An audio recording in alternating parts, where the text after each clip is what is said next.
Ziri kudahuma kudukurikirana gatanu ku kandi isakaza tuje konti systeme jamais égalé amakuru rero ari local niyo atugejeje iyi saha tuje kugwa ndetse kuri izi sasaba rero amakuru aravuga yuko umutwe wa M23 umaze gufata rero kuri le 31 mars 2025 agglomération ya Minembwe muri territoire ya Fizi mu majyepfo ya Kivu. Ibi bikaba bibaye ari nako intambara zikomeje hagati y'abazarendo n'umutwe wa M23 muri territoire ya Walikale. Samedi ikaba yarabaye mbi cyane, abarebere umutwe wa M23 bakaba baratangaje muri communique yabo ko bongeye kwirepositiona muri Walikale centre. Kugeza ubu intambara zirakomeje ndetse ibibazo bikomeje kuba binini, ntago hari hashize igihe bitangajwe yuko ibice bya Minembwe birimo kugenda biberamo imirwano. Umutwe rero watwirwaneho ukaba ari wo usanzwe uzwi ko uharwanira, kugeza ubu ukaba usa naho wamaze kurukonekita rero mu buryo buri direct n'igisirikare cy'umutwe wa M23. Komba zirakomeje rero cyane kandi no mu nkengero za Bukavu FARDC na wazarendo bakaba bakomeje kuropsa attaque z'igisirikare rero cy'umutwe wa M23 muri groupement ya Karongo. Ni mu gihe kandi komba zikomeje no muri centre ya Munya muri Nyangezi ndetse no mu bice bya Mumosho, aha ni muri 15 km uvuye hagati muri ville ya Bukavu. Konvoi yaramfore y'abateroriste b'umutwe wa M23 ikaba yaje kugwa muri ambuscade y'abazarendo, ikagwamo abasirikare b'abagreseri bagera kuri 6 ndetse n'abarwanyi b'umutwe wa M23 bagera kuri 13. Ni mu gihe kandi nanone hakomeje inzira zigaragaza yuko byanze bikunze amahoro arimo guhigwa no gushakishwa mu buryo bukomeye, ariko bikaba bikomeje kugenda bibaha ikibazo kubera rero cyane communauté internationale itareponda. Mu gihe senateri Christophe Rutundura Peni Apala yakomeje no kugaragara imbere ya podium mu gihugu cy'Ubufaransa avuga kuri proposition ya Felix Tshisekedi, aho rero akomeje gukora amakoro n'ibihugu bitandukanye birimo igihugu cya Amerika kuza ku investisa muri Repubulika ya Demokarasi ya Congo. Hati rero leta zunze ubumwe za Amerika twagiranye engagement mu rwego rwo gushaka protection kandi nabo ni abaparteneri beza. Ati rero ntago cyakagombye kuba ikibazo na busa cyane hagati ya FARDC ndetse n'ibisirikare bahanganye, ku buryo nimba tubonye umusada aho wava hose twabura kubakurikiza. Yezuba front mazo zirakomeje kuva mu masaha 11 rero zo kuri tariki ya mbere y'ukwezi kwa kane hagati y'abazarendo ndetse n'igisirikare cy'umutwe wa M23 rero bakaba bakomeje kurwanira muri Munya muri groupement ya Karongo ndetse hani muri Nyangezi. Tire ziracyakomeza kumvikana, iziremereye n'izumvikana ko zigerageje korohamo zikaba zikomeje kumvikana no muri Mumosho kilometero 15 uvuye Bukavu na province rero ya Sud Kivu murasirazuba bwa Repubulika ya Demokarasi ya Congo. Turagaruka mu kanya, komeza ukurikirana isakaza tuje konti systeme jamais égalé. Turagaruka mu kanya, twizere kuduhama kudukurikirana gatanu ku kandi isakaza tuje konti systeme jamais égalé. Urubanza rero rwa Repubulika ya Demokarasi ya Congo, igihugu kirega mu gihugu cy'u Rwanda muri CPI, Procureur General wa Cour Pénale Internationale akaba rero amaze gufungura procès zigera kuri 3 z'urukiko rukomeye cyane mu rubanza ruregwamo abasirikare rero batandukanye cyane bashinjwa ubwicanyi muri Repubulika ya Demokarasi ya Congo cyane muri Kivu ndetse na Goma na Bukavu.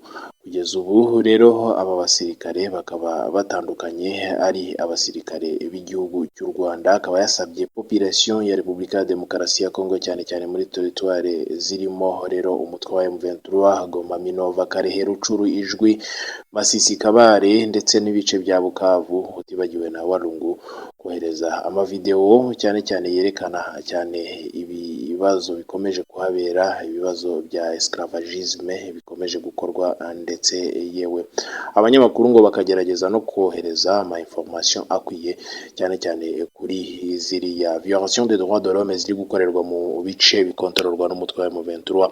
Kugeza ubu procureur akaba yatanze naho kohereza izo evidence hose, ni link dushobora kugushyirira hano muri description ukaba wayijyaho. Aya mavideo yose akaba agomba rero kuba yasangizwa mu buryo bwihuse mu gihe yashyizeho agahita yinjira kuri Cour Penale International.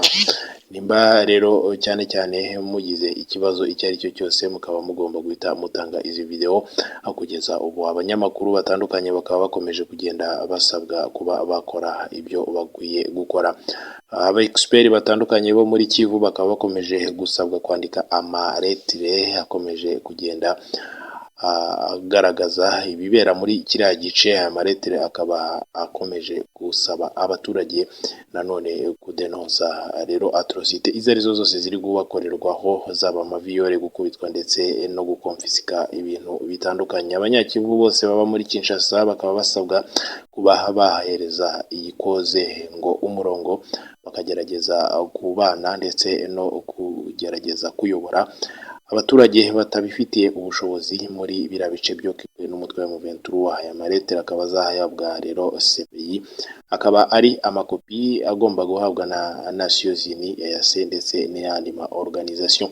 Tukaba turi bukomeze kugukurikiranira gatanu ku kandi uko bikomeje kugenda bimera. Ntitwanagenda kandi tutababwiye yuko iyi CPI ikomeje kugenda ivuga yuko installation y'uru rukiko Cour Penale International rukorera muri Repubulika ya Demokarasi ya Congo igomba kuba yibanda kuba politiciens bamwe batandukanye.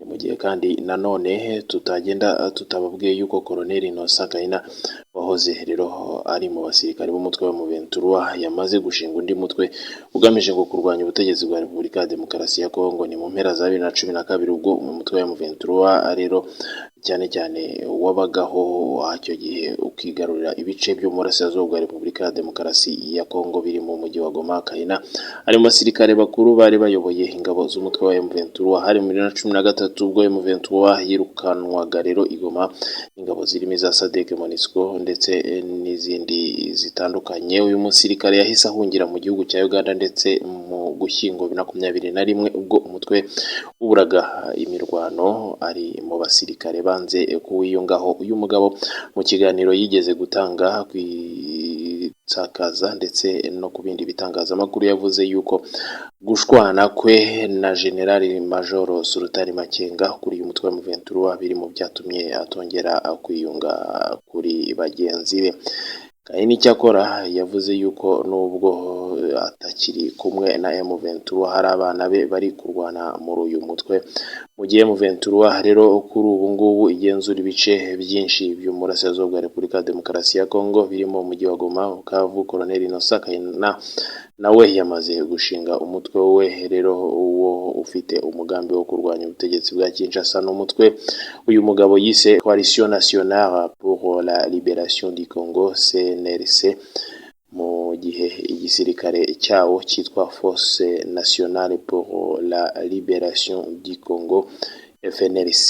Itangazo rero uyu mutwe wasohoye kuwa 30 Werurwe ryerekana yuko Colonel Innocent Kayina ariwe mugaba mukuru w'ingabo za FNLC, mu gihe umuvugizi wayo yitwa Majoro Kasereka Andire. Muri iryo tangazo uyu mutwe kandi bigaragara yuko ufite icyicaro ahitwa Aveba mu ntara ya Ituri. Ba nyirawo bavuga yuko mu byatumye bahitamo kujya rero mu nzira y'ishyamba harimo imyitwarire y'ubutegetsi bwa Kinshasa irangwa ngo no kuba ngo butarajwe ishinga n'imibabaro cyane cyane y'abanyekongo baterwa n'imiyoborere mibi idashingiye ku ndangagaciro. Mu byo Kayina n'umutwe we banenga leta ya Kinshasa harimo ngo ruswa, ikene wabo, kugura abo ishaka kwiyegereza, guta muri yombi abana mu buryo bunyuranyije n'amategeko, itoteza ndetse n'amacakubiri.